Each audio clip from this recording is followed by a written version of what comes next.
Hello student, हमारा chapter चल रहा है रिप्रोडक्शन इन फ्लावरिंग प्लांट्स, जिसमें हमने self pollination and cross pollination के बारे में जाना था।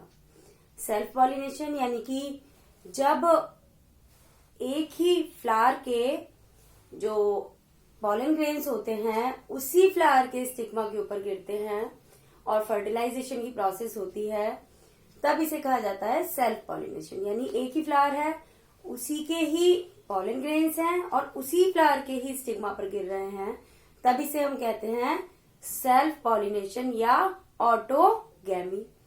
अगर प्लांट सेम है और एक ही प्लांट के दो फ्लावर हैं, एक फ्लावर के स्टिग्मा पर जो एक फ्लावर के जो पॉलेंस हैं वो दूसरे फ्लावर के स्टिग्मा के ऊपर गिर रहे हैं, तब इसे कहा जाता है, ये भी सेल्फ पॉलिनेशन का ही एक टाइप है, इसे कहा जाता है गिटोनोगैमी। और अगर दो अलग अलग प्लांट हैं सेम ही स्पीशीज के और एक प्लांट के फ्लावर के पॉलन ग्रेन्स दूसरे प्लांट के फ्लावर के स्टिग्मा के ऊपर गिर रहे हैं, तब इसे कहा जाता है क्रॉस पॉलिनेशन। और क्रॉस पॉलिनेशन को हम एलोगैमी भी कहते हैं और जीनोगैमी भी कहते हैं। तो अब हम देखेंगे कि सेल्फ पॉलिनेशन और क्रॉस पॉलिनेशन के क्या क्या एडवांटेजेस हैं और क्या क्या डिसएडवांटेजेस हैं। तो पहले हम बात करते हैं सेल्फ पॉलिनेशन की। सेल्फ पॉलिनेशन, क्योंकि एक ही फ्लावर के पॉलन उसी फ्लावर के स्टिग्मा पर गिर रहे हैं, तो पॉलेंस को स्टिग्मा तक पहुंचाने के लिए किसी भी एक्सटर्नल सोर्स की जरूरत नहीं होती है, यानी किसी भी पॉलिनेटिंग एजेंट की जरूरत नहीं होती है। तो सेल्फ पॉलिनेशन में पॉलिनेटिंग एजेंट की नीड नहीं है, तो इसीलिए जो सेल्फ पॉलिनेशन है उसके जो होने के चांसेस हैं वो बहुत ज्यादा होते हैं, यानी गारंटीड ही होता है। सेल्फ पॉलिनेशन, अगर एक ही फ्लावर के हमारे पॉलन उसी फ्लावर के स्टिग्मा पर गिरेंगे तो बाहर से किसी सोर्स की जरूरत नहीं है, बाहर से कोई सोर्स की जरूरत नहीं है, तो जो पॉलन है वो गिरेंगे ही गिरेंगे स्टिग्मा पर और पॉलिनेशन होगा ही होगा। तो यानी होने के चांसेस बहुत ज्यादा होते हैं, गारंटीड होता है। और इसके अलावा बहुत ज्यादा पॉलन ग्रेन्स की जरूरत नहीं होती है पॉलिनेशन के लिए। जब क्रॉस पॉलिनेशन होता है तो जो पॉलेंस हैं जरूरी नहीं है कि वो फ्लावर तक पहुंच पाए, स्टिग्मा पर पहुंच पाए दूसरे फ्लावर के, लेकिन यहाँ क्योंकि पॉलेंस को कहीं जाना नहीं है, सेम ही फ्लावर के अंदर पॉलिनेशन करना है, तो बहुत ज्यादा पॉलिनेशन की जरूरत, बहुत ज्यादा पॉलेंस की जरूरत नहीं होती है पॉलिनेशन के लिए। अब तीसरा आता है, अब एक ही फ्लावर है, उसी के पॉलन है, उसी के स्टिग्मा पर गिर रहे हैं, तो बाहर से तो कोई जीन आ नहीं रहा है, तो सेम ही जो जीन पूल है वही रहता है, यानी कि जो प्योरिटी है ब्रीड की वो मेंटेन रहती है, उसके अंदर कहीं भी कोई नया जीन नहीं आता, कोई हाइब्रिड नहीं बनता है, तो प्योरिटी जीन की जो प्योरिटी है ब्रीड की वो मेंटेन रहती है। अब हम बात करते हैं डिसएडवांटेजेस की। अब हमने कहा कि बाहर से कोई जीन नहीं आ रहा, जब बाहर से कोई जीन नहीं आ रहा तो मतलब कि वेरिएशन नहीं होगा, जो स्पीशीज हमारी चली आ रही है, जो वैरायटी हमारी चली आ रही है वही की वही रहेगी, उसके अंदर कोई चेंज नहीं होगा। तो अगर वेरिएशन नहीं होगा तो वेरिएशन ही इवोल्यूशन लाता है, तो जब वेरिएशन नहीं होगा तो इवोल्यूशन भी नहीं होगा, तो यानी जो ब्रीड है उसकी जो क्वालिटी है वो इम्प्रूव नहीं होगी। कोई नया जीन नहीं आएगा तो वेरिएशन नहीं होगा, वेरिएशन नहीं होगा तो इवोल्यूशन नहीं होगा, और जो ब्रीड है उसकी जो क्वालिटी है जो है वही की वही रहेगी, वो इम्प्रूव नहीं हो पाएगी। इसके अलावा जो वीकर कैरेक्टर होते हैं, माना कि किसी ब्रीड के अंदर कोई वीकर कैरेक्टर है, वो डिजीज रेजिस्टेंट नहीं है, तो वो कैरेक्टर्स जो ब्रीड है उससे एलिमिनेट नहीं होते हैं, उस ब्रीड में चले रहते हैं। तो जो वीकर कैरेक्टर हैं उन्हें हम एलिमिनेट नहीं कर पाते हैं ब्रीड से। तो इस तरीके से हमने एडवांटेजेस और डिसएडवांटेजेस देखे सेल्फ पॉलिनेशन के।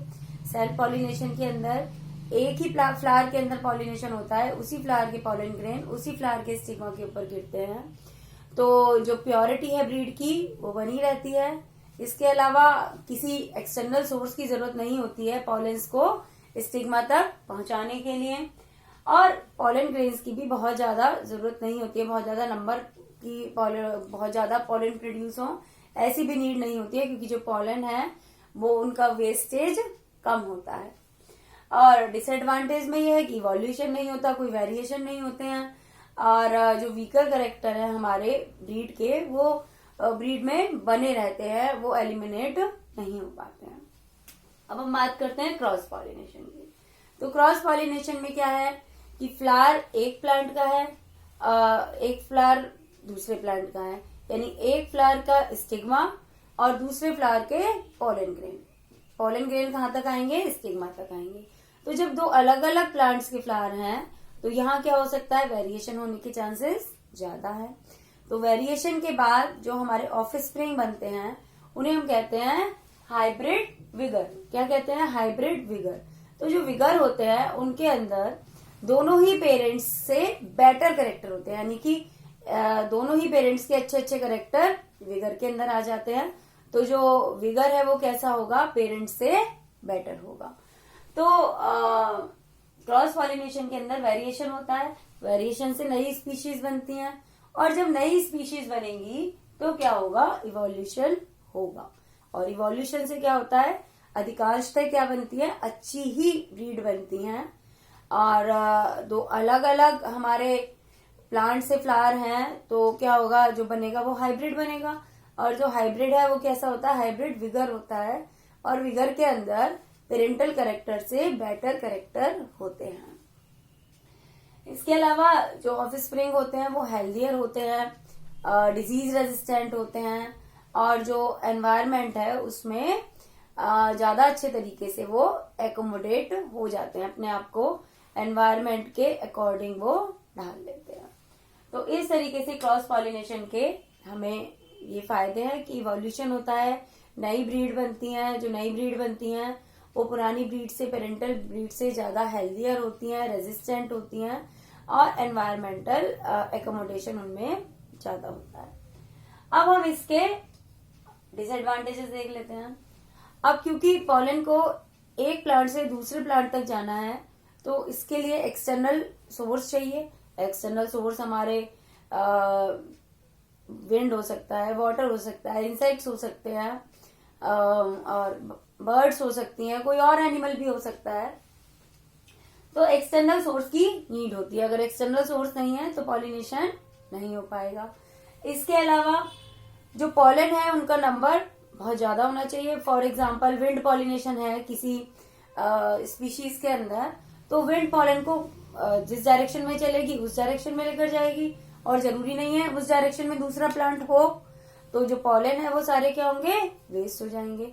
तो इसीलिए जो पॉलन है उनका लार्ज अमाउंट में प्रोड्यूस होना बहुत जरूरी है। इसके अलावा जो पॉलिनेटिंग एजेंट होते हैं, जो सबसे अधिक पॉलिनेशन करते हैं वो इंसेक्ट्स करते हैं। तो इंसेक्ट्स फ्लावर के ऊपर अट्रैक्ट हो ऐसी क्वालिटी फ्लावर्स के अंदर होनी चाहिए। तो फ्लावर के अंदर जो फ्लावर है कैसा होना चाहिए? लार्ज होना चाहिए, कलरफुल होना चाहिए, उसमें खुशबू हो, सेंटेड हो फ्लावर, और इसके अलावा वो नेक्टर प्रोड्यूस करे। अगर नेक्टर प्रोड्यूस नहीं करेगा तो इंसेक्ट उसके पास नहीं आएंगे। नेक्टर के लिए ही इंसेक्ट आते हैं फ्लावर के पास। तो ये सारी चीजें हमारे प्लांट के अंदर होनी, फ्लावर के अंदर होनी चाहिए, जिससे कि जो पॉलिनेटिंग एजेंट है वो उसकी तरफ अट्रैक्ट हो।